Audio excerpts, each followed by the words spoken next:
You're now listening to the Something Good Podcast Network. Please press any key to continue.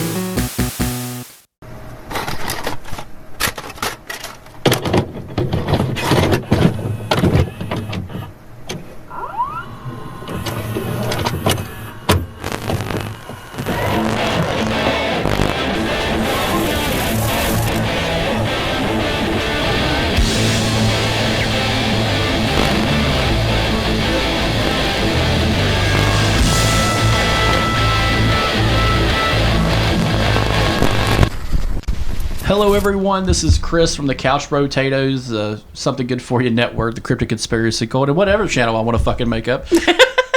I'm here today with Cristy, Phillips from our new history podcast that we've just started. We're making some episodes and should be released shortly. We're still working on that as it goes through. Today, it's kind of a weird episode because Alex and Cap do not read books and such.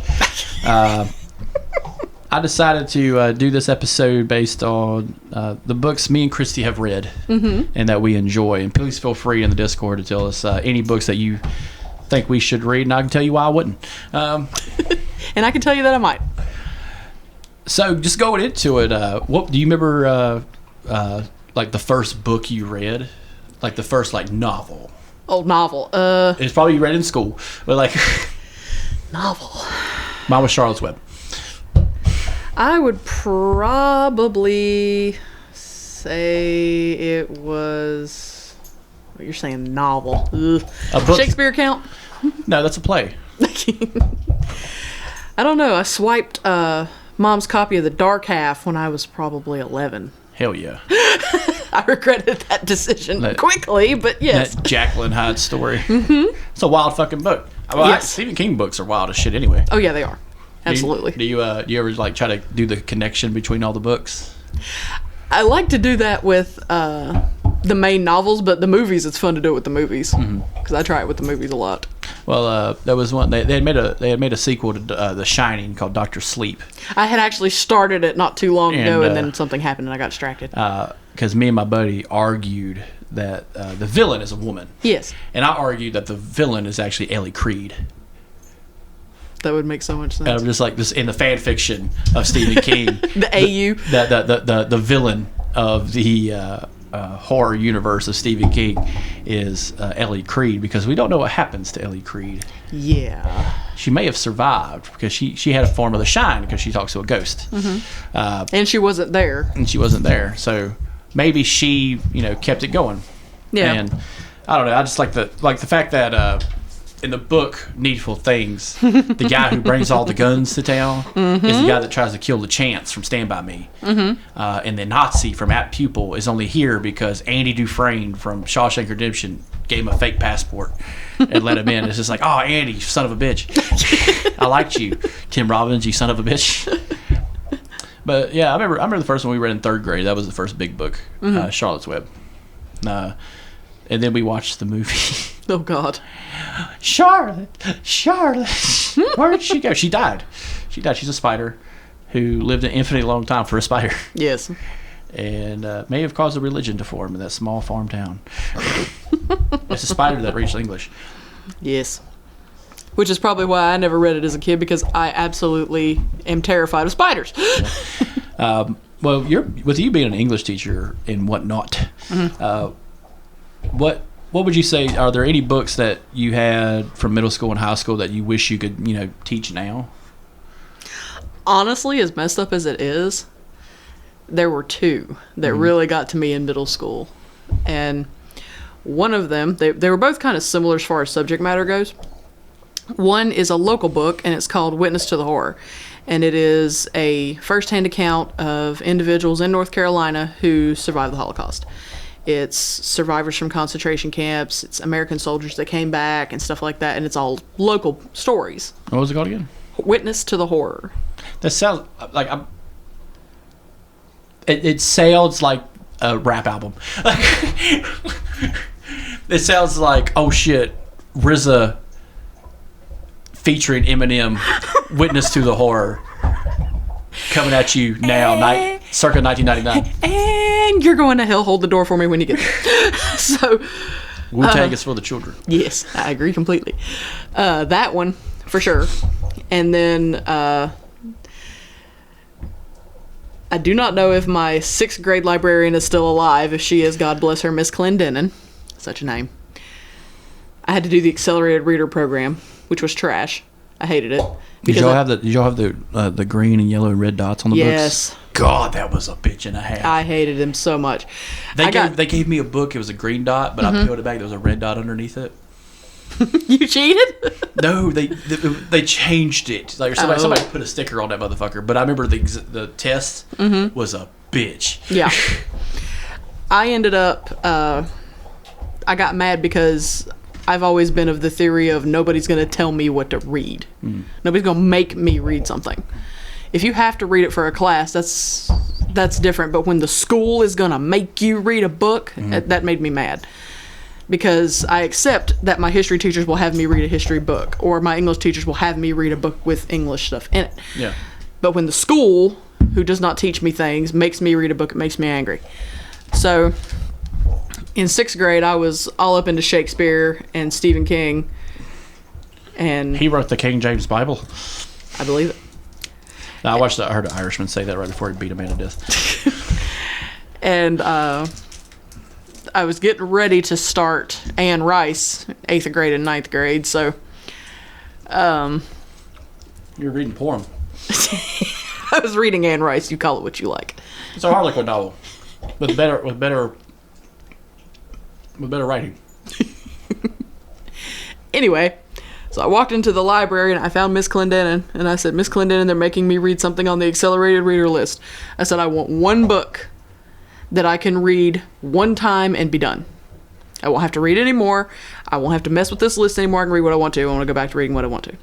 So she said, as a matter of fact, there's a book over here that I think would be perfect for you, because she knew that I was very much into the Holocaust and everything because my grandfather was there. Mein Kampf. No. So we go over to the accelerated reader shelf, and I'm already angry, and she hands me this book called The Summer of My German Soldier. Oh. And I said, what is this trash? And she said, just read it.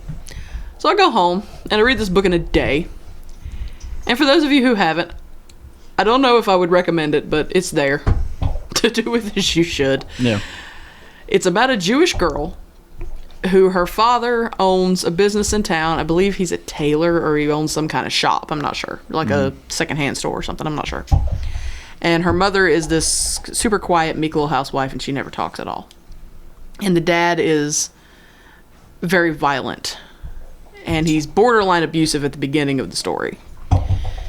And they have a little like apartment over top of their garage. And she goes out there and paints and plays and stuff like that because she's like 14. She goes out there one day to get something, and she finds out that there is a German soldier who deserted the front lines and is hiding there.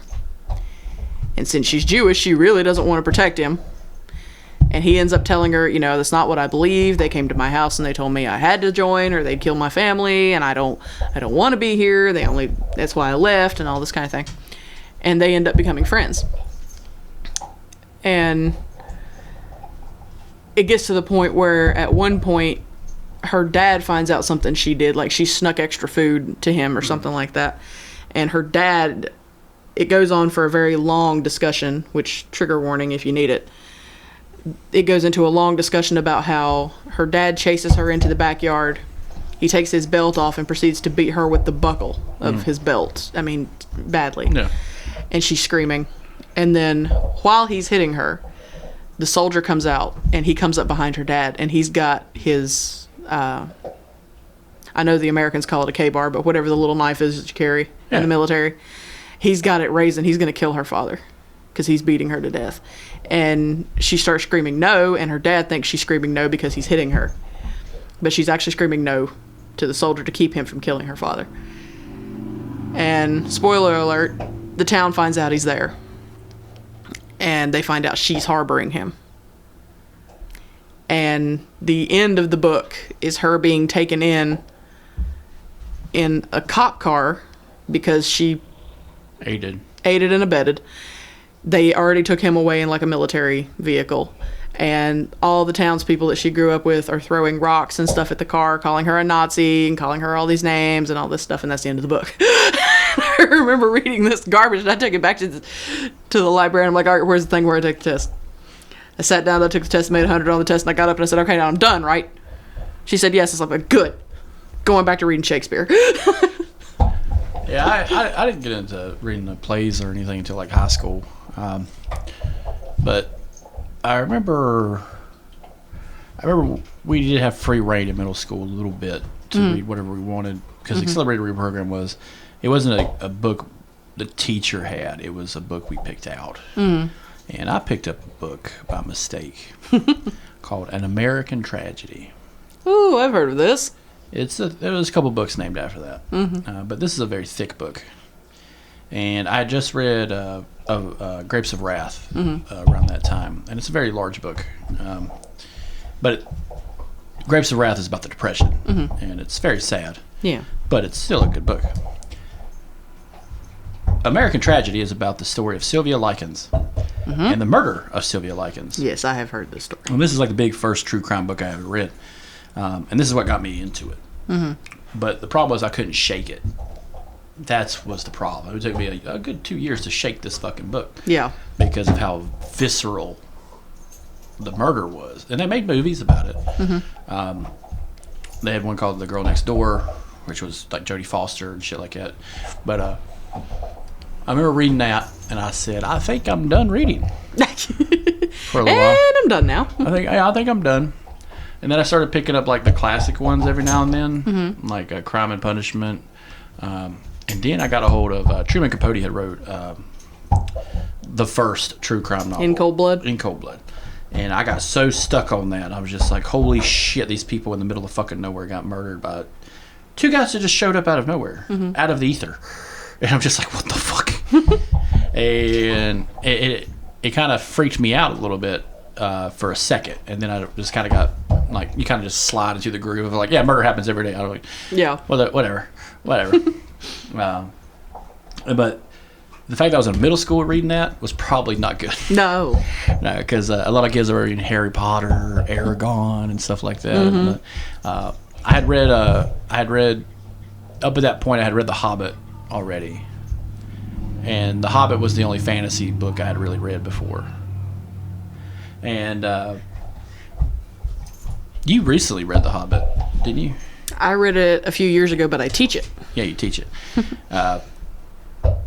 There's a part in The Hobbit that bothers me. I know it bothers you. I have heard. And it bothers me because it's in The Hobbit and Lord of the Rings. There's a character that exists within the Middle Earth, in the Third Age of men, called Tom Bombadil. Tom Bombadil is a walking, talking Chuck Norris god who could kill anyone by smiling at this motherfucker, and he'll sing a ditty while smashing your fucking brains in and not take any damage. He's what they call in D&D a MacGuffin. He is the most powerful NPC you've ever fucking read about, and yet he never does anything to help Frodo or anyone. Yeah. Hey, Sam, you think we could ask that guy with the big hat? You mean the guy that's singing all the time? That guy bothers the shit out of me. I watched him kill a werewolf with a fucking proper smack. Like, what the fuck? But he's always just chilling. Yeah. Smoking weed. It's not weed. When an old man with a long white beard travels half across the planet to go get your fucking smoke, and he says, y'all, smoke is the best smoke. Yeah, it's fucking weed. But we in high school is when it changed. It became, these are the books we're reading. Yes. I took so you take 4 Englishes in high school. I took a 5th. It was called Grammar and Composition. It was just a preamble to English 1. But we got to kind of like free read a little bit some of the stuff she had. She had a book about Cambodia, about what happened in Cambodia, and that's where I found out about the Khmer Rouge, Pol Pot. So now I went from true crime and fucking murder to true crime and murder to genocide. Yeah, and learning about the Khmer Rouge and the genocide of Cambodia and America's unique view on American-backed genocide. But then I started reading more books about the Nazis. That's when I read all that stuff. That's when she took extra time to teach us about that. Yeah. And that was like the second time I ever heard about the Holocaust, because 7th and 8th grade, they kind of just skipped over that shit. And do you remember some of the books you read in high school? Oh, God, yes. So let me me and you went to high school at different times. You graduated in 2004. I graduated 2008. But those books are, would be in circulation. Let me see. Did you read The Pearl? Go Fish. Mythology. Oh, always. The book. Everyone had that fucking book. It's over there on the shelf, as a matter of fact. I found one at the Goodwill. I loved mythology. I love Greek mythology and Roman mythology. Yeah, but like Greek mythology, I would joke it's a... Greek mythology is solid. Roman mythology is the same fucking thing with the names changed. Yeah, pretty much. Yeah, because Greek mythology, you still get stuff like Perseus and Theseus and all these other... Roman mythology is like, this is Jupiter, king of the gods. It's like, shut the fuck up. It's the same thing over here. It's the same goddamn thing. You copy and pasted. You did that thing where it's like, yeah, you can copy it, but just don't make it the same. Yeah. Did you... well, I turned you on to one book we read in school, was Monster. Yes. About a young black man who was... He was a lookout, basically, but he was conned into being a lookout and ends up getting charged with full-on murder as a secretary after the fact. Yep, and I teach it to my 9th graders now. The way that book's written is fascinating because it's a court report mixed in with journal entries and the book itself, like an actual third-person narration of the book, or first-person account of this fictitious incident. And I love books that are kind of off-center that way. Yeah. Anything that's like an oral history where you don't hear the interview questions, but they're just answering is fucking fascinating. Yeah. Because it's just like, if I was to interview you and just publish what you said, no question at all. It's just like, why are they talking like this? Why are they saying these things? Yeah. World War Z is written that way. If you get a chance to read that, anyone listening, World War Z is fascinating because it's the story of the war against zombies, but it's the aftermath and during the battle, and the way they describe it during the book is fucking fantastic. Did y'all read damn, I've just drawn a blank now. Well, while we read Night. Oh yeah, Night. And I read it in 9th grade. Yeah, second English 2. That's when we were sophomore year. Yep. We read Number the Stars, which was a popular one. I did not read that until I started to teach it. Yeah, that's what I learned about Denmark. Yeah. Yeah, because the girl makes it all the way to Denmark and then tries to make it to Sweden the hard way. Yeah. Yeah. We learned there was a lot of Holocaust books. I remember that. There weren't really a lot of complaints. Did y'all do the when you were in school? Did you do the popcorn thing? Yes. It's God. like you read a little bit and then you just hand it off to someone else. Yes. So I got in a fist fight with a guy because I called him illiterate. Oh my God. And he thought it was something else. He didn't know what the word illiterate meant. He basically thought I was calling him probably the N-word or something, but like a fancy word. And I was reading Night, and I was just like, him. And he's just lost. He's like, I got, and he just gives me this look. I'm just like, oh, I know you can't read. And he's like, well, I could read. I'm just like, no, I'm pretty sure you're illiterate. And the teacher's just shutting the fuck up. He's just like, the teacher's just like blank stare, like, what the fuck just happened? You were reading a book. And he's making, like, I got to the part where, it's in the beginning of the book where Mosh Beetle, I can't remember his fucking name, gets killed. Yeah, Moshe the Beetle. Yeah. He dies. I got to that part. He doesn't die, he just disappears. All right, well, he vanished. Yeah. And I was just like, your turn. And just blank. And I was just like, this is what bullying feels like, and it feels good. Feels good. Because he was an ignorant ass. But I'm just like, you're so fucking dumb. I hate you people. The illiterate. I have the exact opposite with that book. My English teacher in 9th grade, she had us read it in class. And that was because she had us read it at home, and then nobody was reading it, so except me. So she had us read it in class from then on. And it was not popcorn like that, but it was the way we were seated. So the person in front of me was the person that was going to go before me. And I remember when we got to the end, when Elie Wiesel's daddy dies. And the biggest linebacker football player on the team we had at the time, because you had to stand up and read, because if not, you were asleep. God, what is this, Auschwitz? Oh, hey! I had someone say that once because they didn't have flavored water. God, I hate people. My God, what is this, Auschwitz? I hate people. Anyway. Oh, come on, you smiled a little bit. Shock. It was out of shock. Still smile. So, the guy on the other side of the room is standing up, big linebacker dude, and he's reading. And he stops, and we're all looking at our books because we're following along with him. And he's in the middle of a sentence, and we're all looking at him. And he just breaks down and starts crying. Because of the scene in the book? Yes. Damn. Because apparently his daddy had passed not too long ago, and we didn't know. And so the teacher? She didn't know either. She freaked out. That seems like an administration issue. Yeah, she freaked out. And she opened her mouth and she said, "Do you want me to finish?" And he said, "No." And he finished it. And when he finished it, he sat down. She didn't tell him when he was done. He sat down on his own. And we all stopped. And Let's take a beat. Yeah, she did. She said, "Okay, you guys, put your mark there. Let's close your books. And we're just going to chill for the rest of, 30 minutes." She's like, "We're going to chill this and take a block is breather." going to end in silence. Yes.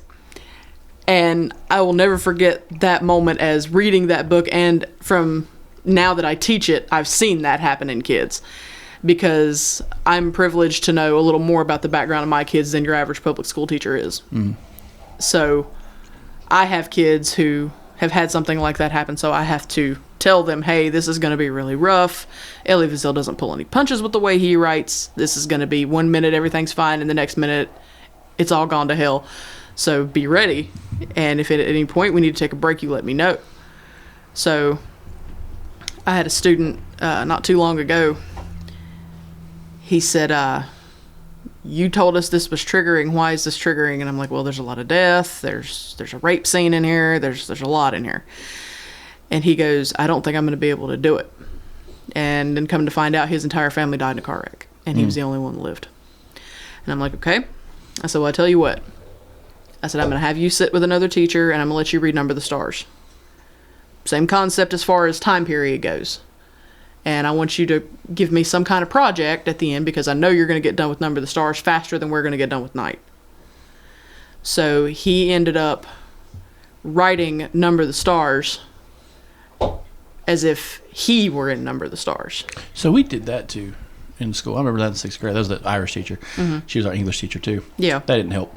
But we wrote from the perspective of the girl. We wrote a postcard. And we made a postcard. And that was how we did the book.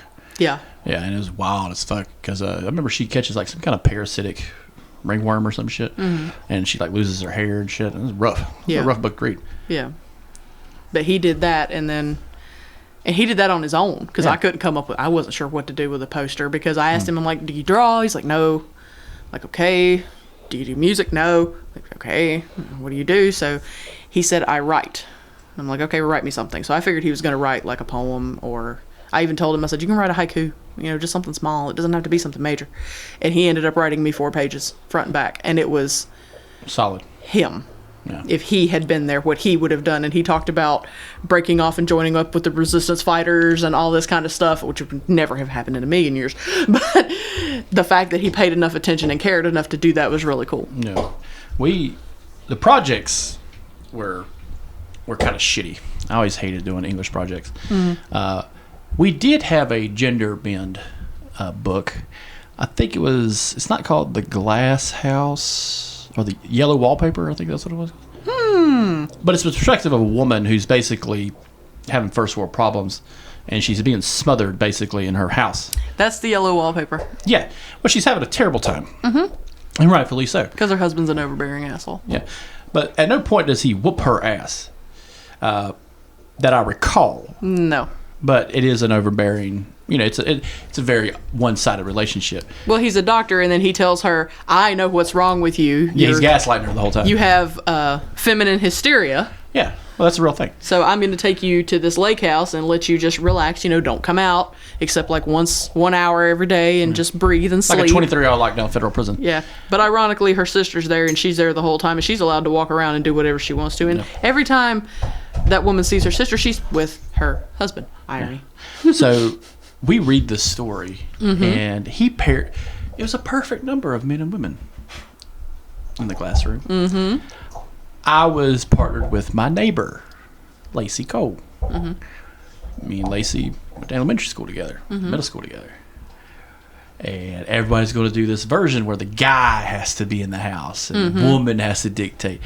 And I'm just like, hey, Lacey, how do you want to play this? And she's like, honestly, I would not give a shit what my husband does. I'm like, you want to play it like that? She's like, yeah, let's play it like that. So everyone else is given this thing where the husband has to cook, has to clean, has to do this, has to do that, and like just do everything to maintain the home and satisfy and all this stuff.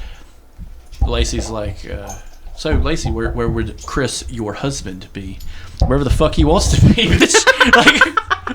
And he's like, what? Whoa, no, hold on, no, you have control. She's like, yeah, just let him go. And like, Chris, what did you guys? I'll take her with me. What the fuck is what the fuck? We're not shaking up in a house colored in yellow to make you anxious. And like, it really fucked up our project. We got like a C on it because we just kept pissing him off and like just kept poking his buttons. And I remember one time it wasn't long after that they had separated us again.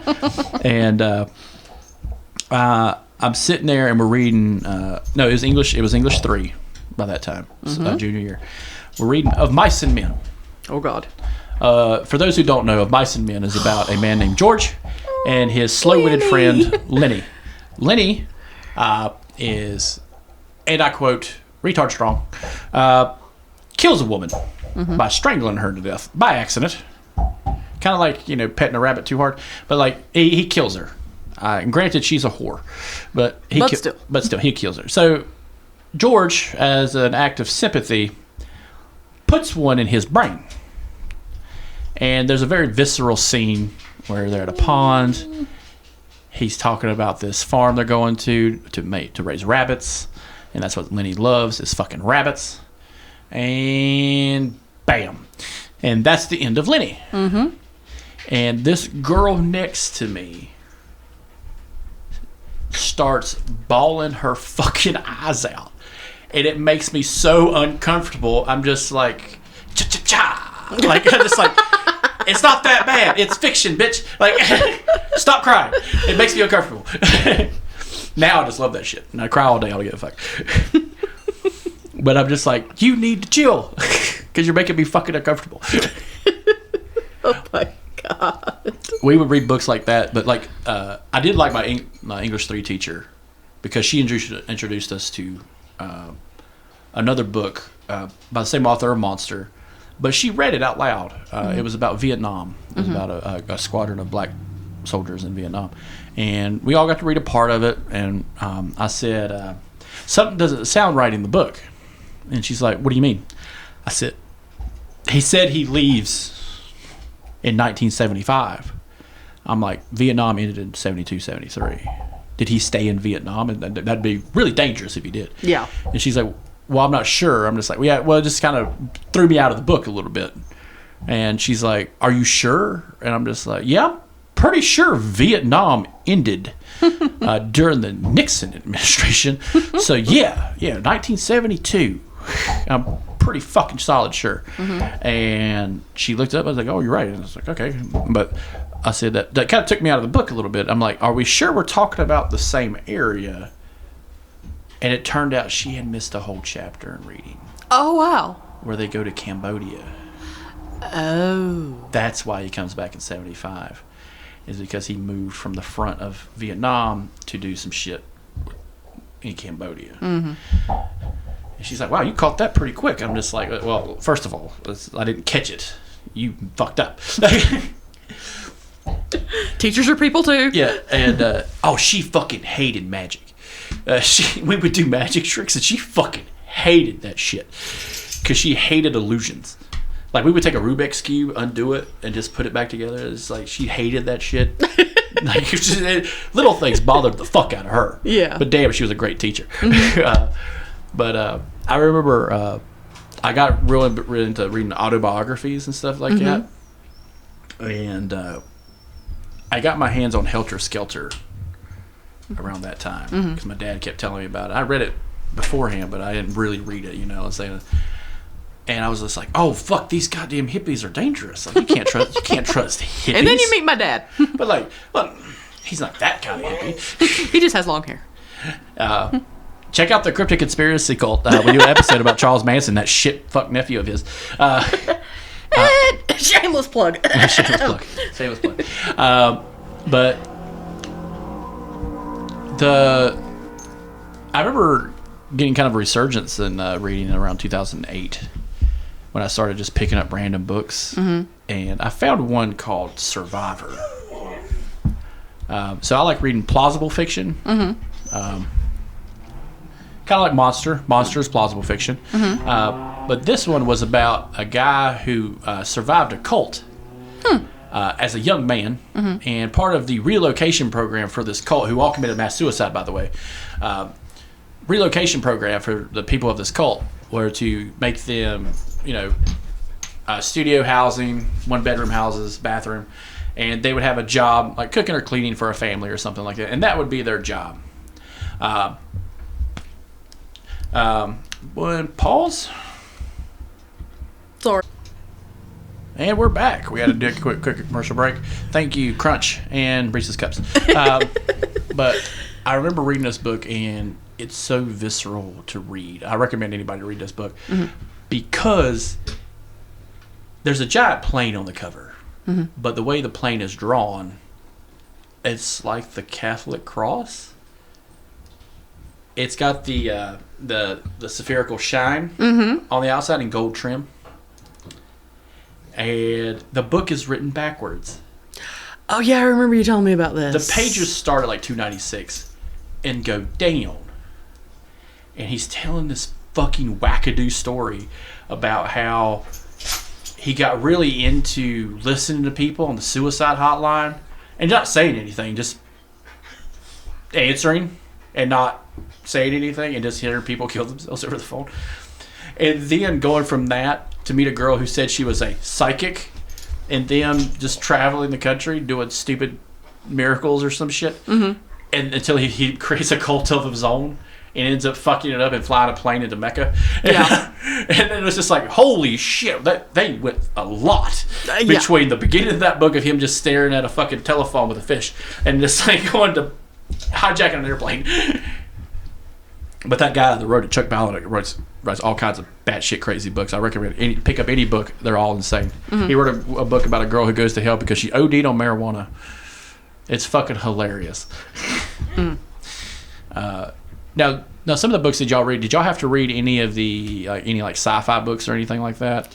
That's always a genre they don't usually do in school. No, I didn't have any of those.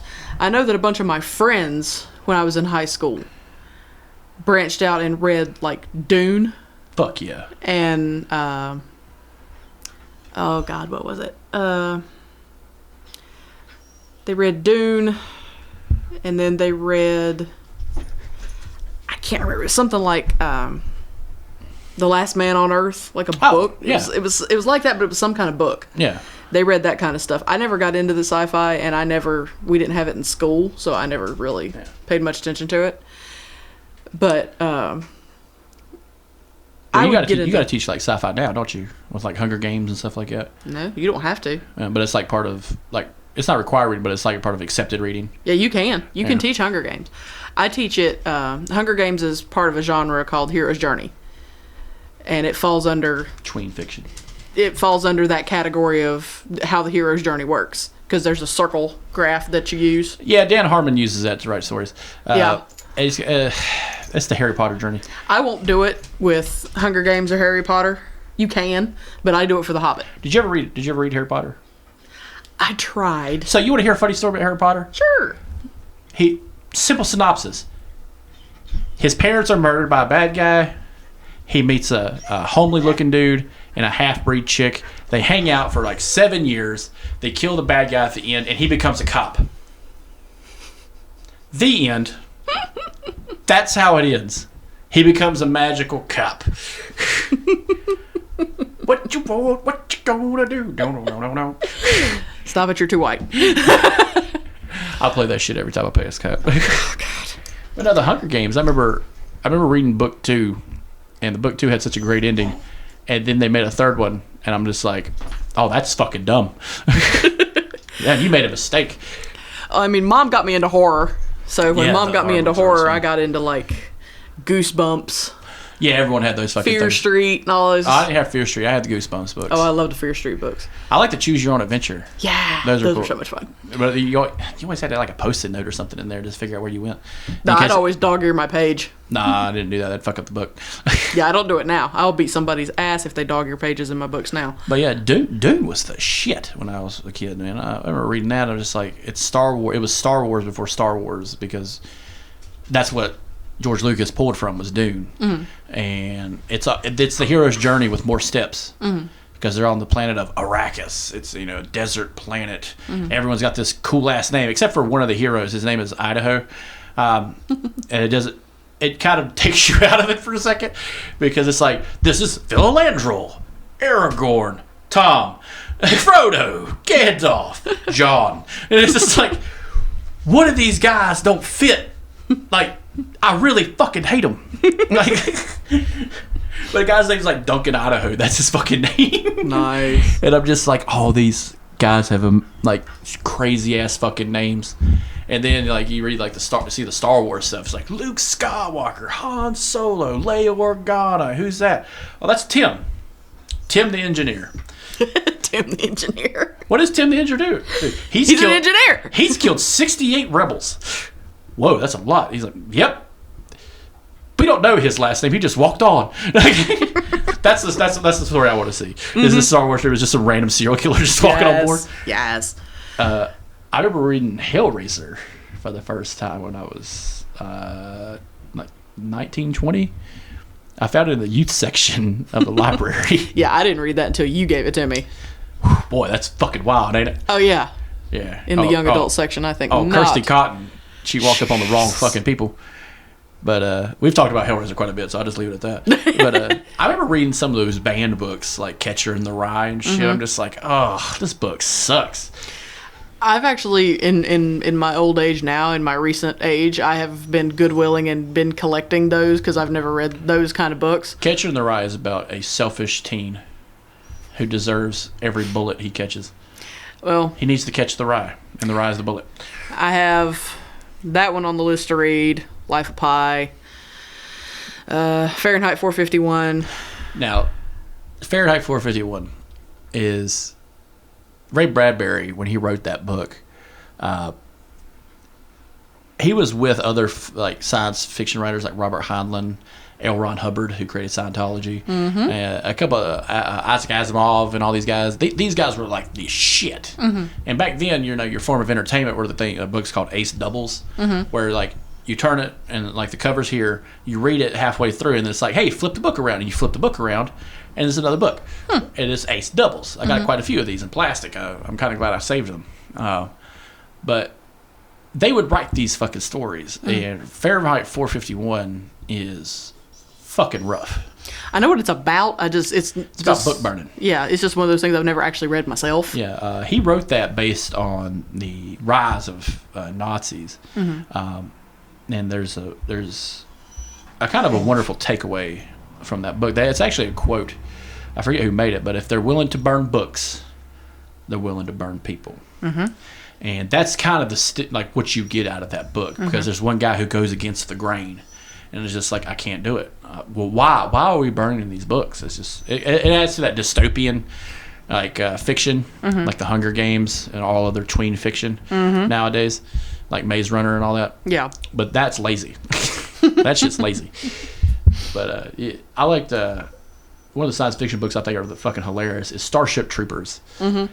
It is so batshit insane because they're dressed like Nazi officers. Yeah. And it's meant to be a satire. Mm-hmm. It's meant to be like, oh, you need to join the military to be a citizen. Mm-hmm. That was the whole like full right of it. Yeah. But he made another book called Stranger in a Strange Land, which is the most hippie bullshit thing you've ever read. And now you can buy them bound together in one book. Oh, nice. And it's fantastic because Robert Heinlein, just like many guys back then, was batshit insane. Yeah. All the good writers are. Yeah, he wrote a Rip Van Winkle version of a story where blacks take over the earth, and it's fucking wild.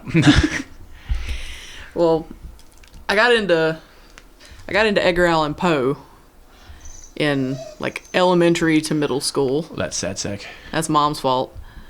Did y'all go to the Charlotte Theater and watch his plays? Mm-mm. We did in school.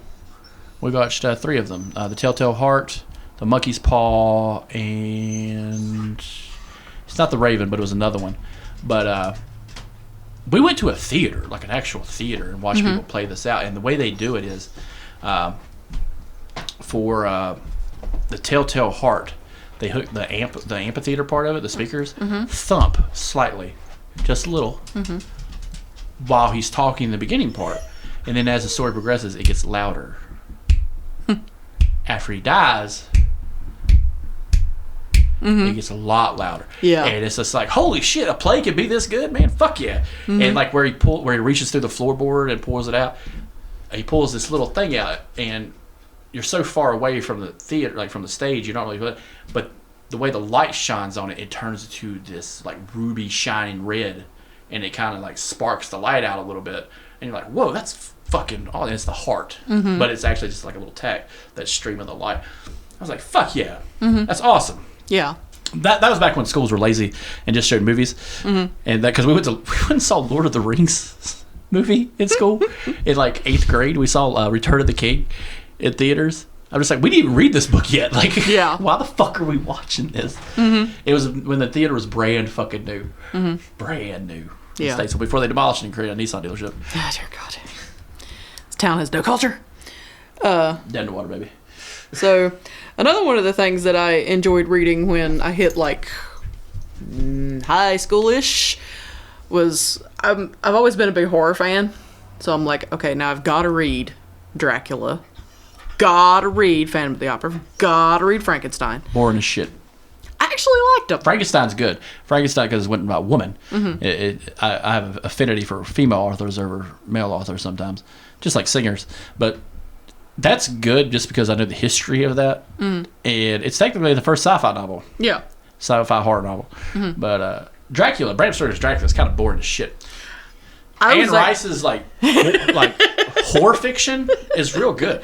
Well, it's cool to have read like Anne Rice and all that stuff and then go back and read Dracula. Yeah. Because monster that I am, I'm sitting there reading Dracula the whole time going, wait a minute. He's not going to turn him into a vampire. Are they friends? Friends forever. Or are they just friends? You remember when Walmart had the books in the front? So when we would go grocery shopping every month or so, I would just grab a new book. I grabbed The Green Mile. Oh my God. So in the movie The Green Mile, these guys are being it's The Green Mile, it's death row, and these guys are being executed. The movie left out something very important. They execute a woman first. They don't do that in the movie. And it's a woman who killed her husband. And it's fucking brutal. Yeah. And I remember reading it as my dad read it, and that was what thing me and my dad kind of caught on to, is reading the same books.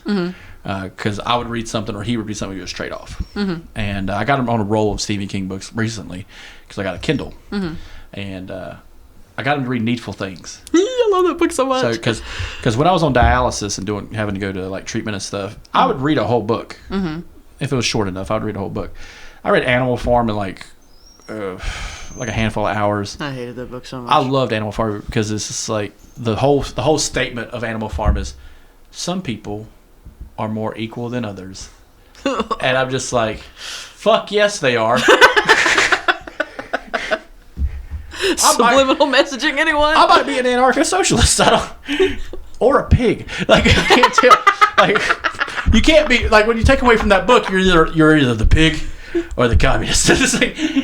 But another book we read was the Stephen King book. We got going on a Stephen King kick. I read Carrie for the first time when I was on dialysis. I was like, fucking Jesus. I'm like, Carrie came to town, motherfucker. Like, and it's like that and like it kicks because he was on coke. It's a great book. Like, but the whole ending of the burn in hell, Carrie White. Tell me that's not a great fucking ending, and her just blasting out of the fucking ground, grabbing that bitch. And I just and people like, guys, these books are old as shit. You should have read them when you were a kid. But yeah, I agree. There was one book I got hooked on in high school was Lord of the Flies, Ellie Goulding's Lord of the Flies, and it was just about these boys on this island devolving into murdering each other and creating a fucking society of idiots. And like they made a show called Yellow Jackets where it's a bunch of women on an island and they're plane crash and they're soccer players, but they're a little older, and like it kind of goes the same fucking way. But I realized that Lord of the Flies was basically based off a scientific experiment of like 30 boys in a forest. Yeah. And when they killed a fat kid in that book. Oh, God. Because, remember, did you ever read the book? Yeah, a long time ago. Well, they had a system of speaking to each other with a conch shell. Hey, who has the conch? Allowed to talk. Everybody else, shut the fuck up. Well, the alpha guy or whatever, the biggest and baddest of the kids, was talking, and the kid says, "You don't have the conch. So and so's talking." It was the fat kid's best friend, and it's the first time the kid stands up for himself. And then, like the next day, they kill the fat kid with a big fucking rock. And I'm just like, what in the blue fuck? Because they kill one kid by accident because he comes running in out of the night. And they stab him to death because they think he's a boar. And I was like, fuck. Like, what? This is required reading? Hell yeah. Hell fucking yeah. Yeah, there was a time when it was required reading. Now it's optional. Yeah. But a lot of teachers still teach it. Yeah. It's I don't know. It's a solid book. That's an easy read. Oh, yeah. It's thin enough and it's easy enough. I always... what grade did you read it in? No, I just picked it up out of the library. Oh. I was going to say, I think they have us do it in 10th grade. The worst book we've read was The Giver. I have never read that. In 7th grade. I have heard it was a dumpster fire. The movie was. But it's dystopian future. There's a scene where a woman gives birth. There's a scene in the book where a woman gives birth to twins, and one of the twins is taken away and killed because you can't have twins. But everyone sees in black and white, and the giver can see in color because he holds the history of the society, and he has to give it to this one boy who's now going to be the successor, and he escapes. In my opinion, I hated that fucking book. I didn't like it. It was stupid. And then like I found out later that it's required reading in college and shit. I'm just like, get the fuck out of here. This terrible fucking book. Going off terrible books, the worst book I had to read in school, hands down. And I am... Hop on Pop. No. I am an English teacher. I teach English on the daily. The Scarlet Letter. Nathaniel Hawthorne, right? Yes. Nathaniel Hawthorne wrote Young Goodman Brown, and then he died. That's my opinion, because everything else he wrote was trash. We skipped over that, and we ended up reading Arthur Miller's The Crucible instead. I would have much rather read The Crucible instead. And what was funny is we're doing all right, so we had these paperback plays, and it was acts 1, 2, 3, and you finished Act 1, you handed them in, you got Act 2. And we did the play out, you know. I played the preacher for a day. Then I played an old boy who got stoned to death. And then, you know, everybody else is reading. When it got to the point where Winona Ryder's character started talking, I'm just like, kill this bitch now. Because we ended up watching the movie afterward, and it had Daniel Day-Lewis. Yep. And Winona Ryder in her prime. Yep. And I'm just like... I just recently finished... my first unit this year was The Crucible, and they watched that movie. I remember our teacher showed us that movie, and my whole mind just watching it, it's like... I was raising my hand. "Yep, Chris." I'm like, "Why are they beating this woman to death?" And everybody looked at me like, "To death?" I'm like, "She's gonna cause a riot." She's yelling fire in the movie theater. She needs to be stopped. Absolutely. And my teacher's like, "Why do you feel she needs to be stopped?" "Why do I feel? I know what's coming." Because I've been watching horror movies on my goddamn life. Yeah. This is the bitch that opens the door. Yeah, the one that reads the book. Yeah. This is every dumb bitch in a horror movie. Is like, "Well, let me go outside And investigate this strange noise. Let me... or can't start the car." She's like, this bitch. To quote the great Sidney Prescott from Scream, "The stupid killer stalking some big-breasted girl who can't act, who's always running up the stairs but should be going out the front door. It's insulting." But yeah, I remember watching that. It was just like, holy shit. I hate this. Yes. But Arthur Miller did such a great job because he did Death of the Salesman, Crucible, then he married Marilyn Monroe. Yeah. I mean, he was a great writer. Yeah. But I will never get over, because my assistant principal, bless her, she asked me, she said, "Why aren't you teaching the Scarlet Letter?" And before I could stop myself, I said, "Because I hate the Scarlet Letter. It's the worst thing that's ever been written. It's trash." And she goes, "It's my favorite book." And I'm like, I stand by my belief. I'm sorry it's your favorite book. Do you read other books? But and she she said, "It's a wonderful piece of feminist literature." And I went, "Ah!" And then I'm like, "No, don't hit her. Don't hit her. Don't shake her." It's not a feminist book? It's not. Unless you want to use it as proof of, yes, women get treated like trash. Proof of concept. And the men who caused the problem to begin with don't. I remember a Family Guy did a cutaway. And it was, "Nathaniel, what are you doing, honey?" And he's like, "Oh, I'm writing the worst book 10th graders will have to read." Yes. And he's just like scribbling away like a madman. It's so true. We read bits and pieces because it's part of the. You remember the big literature books you would get in school, and there'd be cutaways of stories. Like Anne Frank's diary was in there; it was all chopped up and shit. And that was another story I didn't get into. I think it's just because I'm a guy, but I couldn't get into that story. I was more into like the outside part of that story. Like I understand she wrote a diary. I understand it's fucking terrifying, but like I was more interested in well, how did they catch her? First of all. And like, oh, the neighbors did her in, fucking bitch. Like it's just like. My theory is, up until recently, I have refused to teach Anne Frank, and that's because it's a diary. Yeah, it's not constantly about the Holocaust. It's most of the time it's her divulging she's got a crush on a boy, and she's thinking about this, and she feels this, and it's heavily edited. Yeah, and even with heavily edited, it's very. Or her father did it. Her father produced it. Yeah. Which I can understand why, probably, just to keep a memory alive. But, like, he tore out so much of the story. Yeah. Which probably was sexually explicit. Probably. More than the rest of the book. Well, I have, since going to the Holocaust Museum, I have decided that if I am to teach it, I'm going to chop it.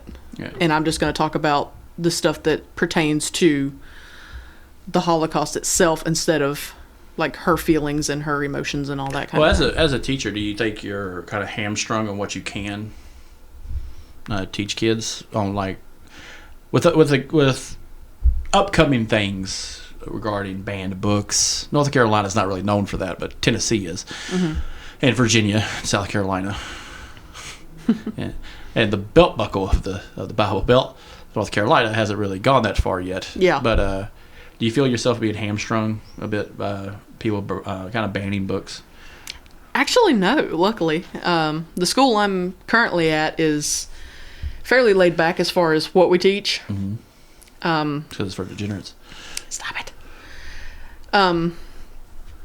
What I'll end up doing is I'll come up with, like when I decide to teach The Hobbit, I'm like, why can't I teach The Hobbit for a hero's journey instead of teaching, for God's sake, Gilgamesh? I hate Gilgamesh with a passion. It's the driest, most boringest thing. It's like eating dry toast. It's horrible. And I'm like, I'm not teaching Gilgamesh because that's going to make me want to pull my hair out, and that's going to make me be a horrible teacher to the kids. I want to teach about something that I'm actually can stand. And then my content coach is like, well, when you think about a hero, what do you think about? I said, well, I'm a DC fan, so I always think of Batman or something. She's like, no. Book-wise, give me a hero. And I'm like, Bilbo, The Hobbit. And she goes, it's got to fit. So me and her sat down and researched it and figured out it does. And other teachers have been doing it too. And I'm like, okay, cool. But what messes me up is my kids will come in and they'll be like, Miss Phillips, such and such is banned. Are we going to read it? I'm like, if we have time, sure. Because if they ask me, I will get it. Like, I just went to the Holocaust Museum and I bought both editions of Mouse. And they are going to my classroom. Yeah. We never had that problem. We never saw any banned books to the forefront. Like, I don't remember any of that in school. Mm-hmm. But I also had access to the public library. Mm-hmm. So, which was probably the biggest fucking mistake because I read some wild ass fucking books out of there. Yeah.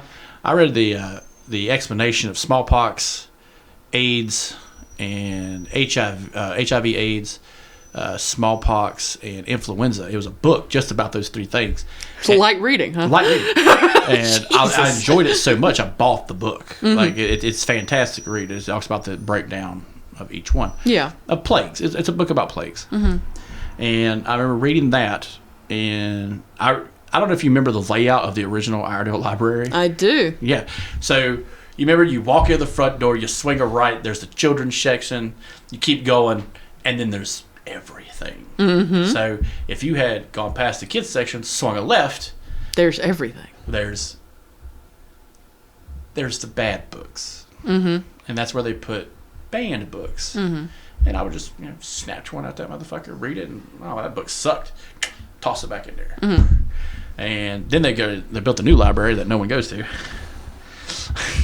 which is a damn shame. Yes, it is, because it's actually a really nice building. Now, talking about banned books, Catcher in the Rye is banned. Mm-hmm.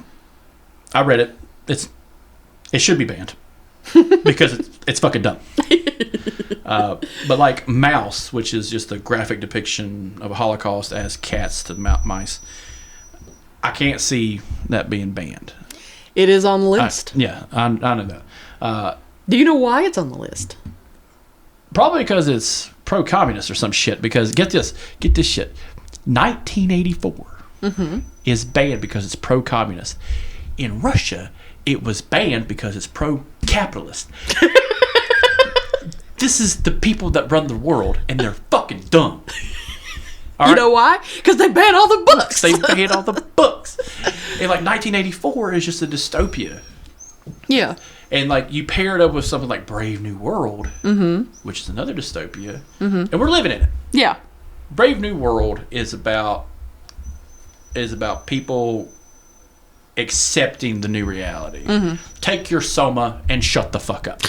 That's what it was. That's the one line dialogue. Or that's the one line. Mm-hmm.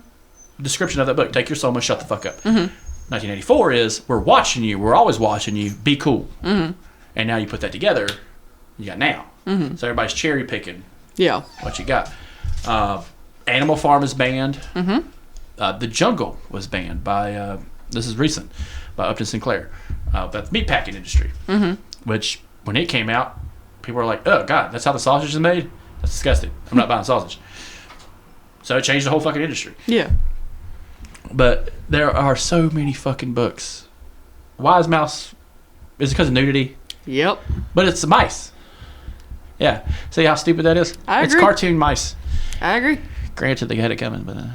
My theory is, and this is just me thinking that the whole world is evil, I think it was on the ban list because if you can ban the Holocaust, then you don't have to talk about it. Well, that's with anything. So there was a book I had snatched up from a buddy of mine, Adam Whitson. You remember Adam? Mm-hmm. I met him one time. He had The People's History of the United States. Oh. The People's History of the United States is very different from the average history of the United States. People's History of the United States is about Columbus raping and murdering his way through the fucking Atlantic. Which is true. You hush. Columbus Day was not that far ago. It doesn't matter. He's a manatee fucker. But it goes into the more illicit history of the United States. Yeah. Stuff that's probably taught now, but back when it came out, everyone's like, "What the fuck are you doing?" Yeah. It was very. It's very anti-American in some parts, which is fine. because you need to teach the whole truth and nothing but the truth. And I think that's kind of a hard thing to do when you're teaching history, because winners write the history books. That's a fact. I heard it described once as the lion writes the history books so the zebra feels comfortable before the lion kills the zebra. And I think that overall that's hilarious to me, that you're going to ban this book because you think something bad's in it. And I'm just like, there's so much books I've read that has got so much terrible shit in it. But I'm just like, read that shit. It's fucking fascinating. It's I'm one of those people where... What is one book that's so graphic you probably wouldn't teach a high schooler? Interview with a Vampire? Nah, Interview's not that bad. Blackwood Farm, on the other hand, very graphic. What horror novel would you not let them read? I mean... Your Harlequin novels? I don't read Harlequin, how dare you? My aunt does. Bless her heart. I always joke with her and her daughter, and I'm like, what kind of porn you reading today? I do have some different books, but they're not Harlequin books. They're bigger and they have more words in them, and they're more interesting. The pictures are better. Yeah, the pictures are better. This one's a fold out. Oh, if only they made those. No. It's a pop up. Of all the graphic stuff that I've read that I would never want a kid to read, there's two, because I can't choose. I would pick two. Yeah. First one is It by Stephen King. Is it just because of the last chapter? Yes. Well, it's not just the last chapter. There's one about midway that's pretty rough too. Oh, about Beverly's dad? No, Beverly's dad's not that bad. They don't go into that much detail. No, you would just assume. Which is bad enough. Well, there was If Stephen King leaves you to your imagination, may God help you. The bully scene where he walks up on the bully. Yeah. And the other bullies with him. Yeah, that's it. Yeah, that's a wild one. Yeah, that's. That didn't bother me. That didn't bother me at all when I read that. And then I read the last part, and I read back and read that part. I'm just like, what the fuck, dude? Yeah. You wrote Carrie to a T. This is actually not part of the plot at all. I don't know what the fuck happened here. Was this going to be a thing? Later on? That just never manifested? Yeah. Was a turtle going to show up? It would have made it better. Because for people who don't know who read it, there's a giant turtle in the book. Yeah. The giant turtle's going to solve all the problems. But sure. Anyway, the other one would be the book that is sitting on my shelf at this moment that I cannot finish, that I'm determined to finish one day, but it will not be today. And it is part 1 through 4, I believe, of the Books of Blood by Clive Barker. Oh, Clive loves a lot of fucking, and loves a lot of blood. It's small stories. Yeah. It's short stories. And I have gotten through some rough stuff I have read. I have read real stuff that's rough. But I am stuck on this book. There's a page marker in this book that will probably be there for the rest of my life. I don't know if I'll ever get you just pass away. I just duffed it off. Yeah. What the hell? Yeah. And I just open it and just read it all. Oh, she could have finished this. This is fantastic. Well, I mean, that's one of the bad things about Clive Barker. He's an absolutely amazing writer, and he comes up with some of the most amazing stuff you've ever heard of in your entire life. But then I sit down and I read part of this story, and I'm like, okay, and we're going to put the receipt where we bought this book at Books A Million. That'll tell you how long I've had it. Back in here, and we're going to shut it, and then someday when we're in a good state of mind, we'll read it again. And that's been several years. So, other than the Bible... Oh, no, you didn't. there's some graphic stuff that are actually... The most graphic books I've ever read are actually my two favorite books. Rant and what? Haunted. Yes. Haunted is fantastic. I could read that all the day. Because it's 3 stories in one. So your overall A plot are these authors getting together on a bus to go to a writer's retreat. B plot, as they walk onto the bus, you read their personal story, how they ended up on that bus. Yeah, I know you told me it was a messed up version of the Canterbury Tales. Yes, it puts the Canterbury Tales to shame. And then the C plot is their fictional story they're writing on their writer's retreat. What makes it great, and this is going to be a spoiler for anyone who wants to read it, at the bookend, we talk about a character named Mr. Whittier. Mr. Whittier is a shriveled up man in a wheelchair, and he has a nurse who's always with him. The nurse is with him for certain reasons, But it's mainly because Mr. Whittier is actually only 14 years old when you first meet him. Mr. Whittier has progeria, which makes him look like an old-ass man. He's in a hospice here. He cons a nurse into saying, oh my God, I'm thinking I'm going to die. I've never had sex before. And he has sex with the nurse. And then he says, you committed statutory rape, not only on a 14-year-old, but on a patient. You'll go to prison. But I tell you what, you break me out of here, let me do my thing, and we'll be good to go. But he is the mastermind of this entire book. Mm-hmm. This fucking kid who looks like an old-ass man. And it's fantastic because these fucking refugees he gets on this bus, these first world problem having motherfuckers, is fantastic. He read the first chapter of the book at a book signing, and people vomited because it's disgusting. Mm-hmm. The first part of the thing. Look up pearl diving at your own risk.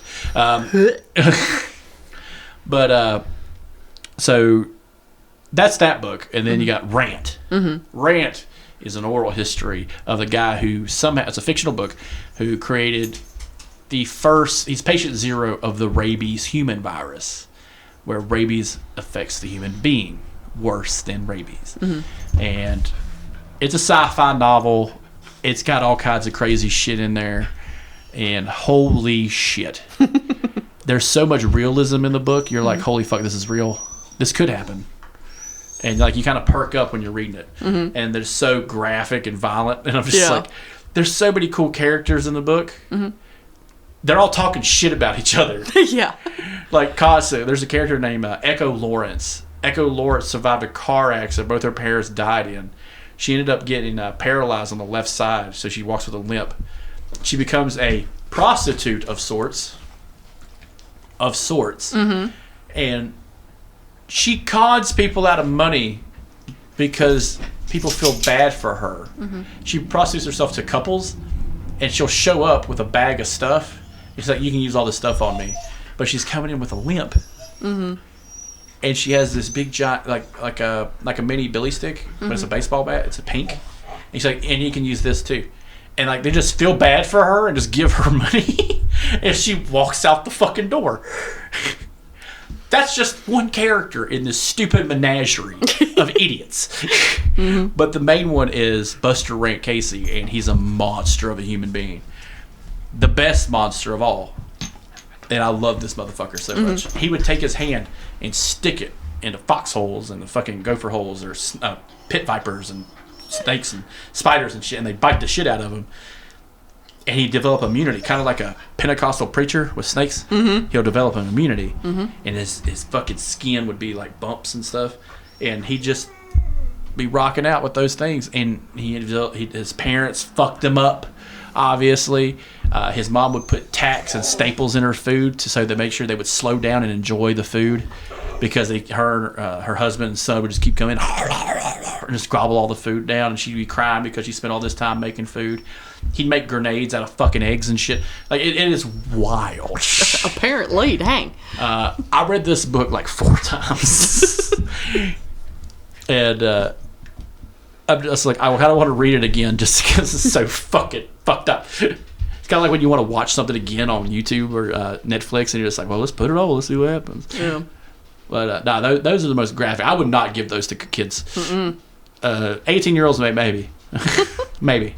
If I know they're going to fail high school, I'm like, here. So, what are you reading now? What am I reading now? Mm-hmm. Currently, I'm reading Lady Killers, the book you gave me. Hey! I'm on the tail end of that. How is it so far? A bunch of murderous bitches. And just, you ain't wrong. Bitch be cool was our... but no, I got that one, and fuck. I'm trying to think, what's the other one I read? I started Brave New World again. Mm-hmm. By Aldous Huxley. But I know how it ends. What are you reading now? I am currently in the middle of 3 books. I'm reading Valkyrie, which is a book I got at the Renaissance Festival last year. Yes, it's taken me over a year to read it. It's because it's a good book, but it almost reads like an essay. Yeah. So it's what is a Valkyrie as far as the legend goes, and then what is a Valkyrie as far as a woman in Viking world. So it starts out your chapters with the legend of the Valkyrie and some of the legends of the women in history, and then it goes through, here's what it was actually like for a woman at that time period and all that kind of thing. So it's a little dry, but it's really interesting. I just like the Viking history. Oh, that one's pretty. I'm taking that one. Yeah. And it's just like, bye Ireland. Bye Scotland. Get fucked. Vikings forever. Whoop whoop. Minnesota. I am currently in the middle of Mouse. I bought it at the Holocaust Museum. I bought part 1 and part 2 in a hardback, and I'm currently in the middle of Mouse. And Chris is going to make fun of me, but I'm a girl. Spoiler alert, that book's going to be sad. It's going to be fucking sad. And you're trash. I am also reading, my current favorite author is, and I'm going to mess up her name, and if I do, I apologize. Nyssa, Nyssa, Catherine. Mm-hmm. She has 3 different series that she writes. And yes, they're mush books, but they're interesting and they're good and they got a good plot. And they also have... No, it doesn't.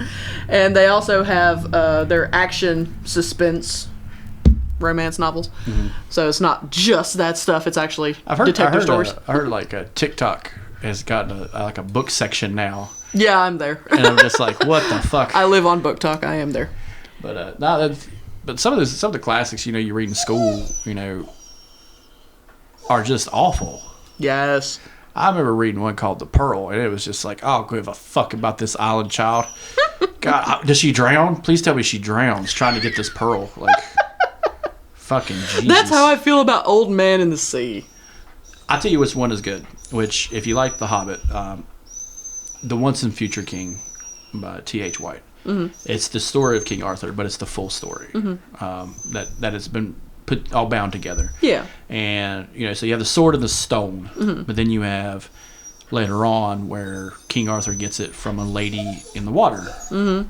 Because he lost the ability to hold Excalibur. Yeah. And then at the tail end, you find out he has a bastard child named Mordred. Yep. Who is probably one of the greatest literary villains. Because he's able to just get so far with King Arthur mm-hmm. to where they have to come to blows and they both kill each other. Yeah. And it's very good. It's one of those classics you read and it's actually still good. Mm-hmm.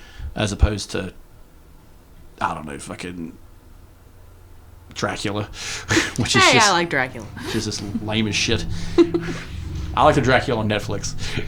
Dracula Untold? Oh, no, you're talking about the British Dracula. I'm talking about the one where he may or may not have fucked a dude. British Dracula. And the woman does him in at the end. But nah, fucking Dune. Dune, though. I'll always talk up Dune. I got it over there on the shelf. I'm going to read it. Yeah. You got the old paperback version, too. I bought my buddy the hardback version with Dune, mm-hmm. Children of Dune, and mm-hmm. expanded stories. Yeah. Oh, my God. Well, I was like, I should have gave you this as a gift. I want it.